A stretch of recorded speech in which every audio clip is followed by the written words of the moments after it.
Also developing tonight, a Loveland family trying to raise nearly $4,000 to save a puppy which may have been exposed to rabies. Denver 7 reporter Lance Hernandez talking to family members.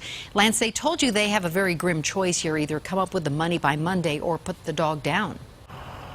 And that money is for a mandatory 90-day quarantine for a 15-month-old puppy that may have come into contact with a rabid bat.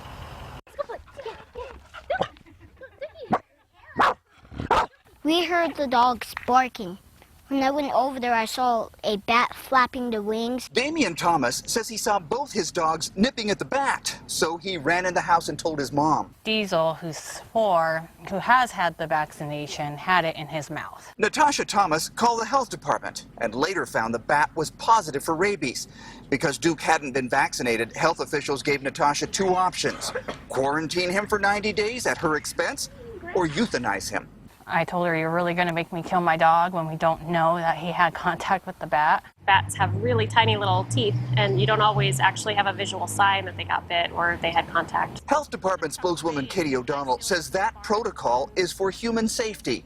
Dogs who contract rabies typically don't survive. She says there are vaccines to prevent the disease, but there is no cure. Thomas says she was stunned to learn that it's going to cost $3,500 to $4,000 to put her puppy in quarantine for the required 90 days. I do have an appointment scheduled Monday, the very last appointment possible, at 4:40 to euthanize him if we can't come up with the money to quarantine him.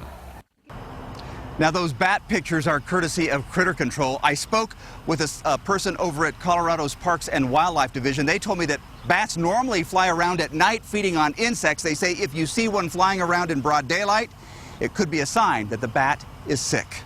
In Loveland, Lance Hernandez, Denver 7.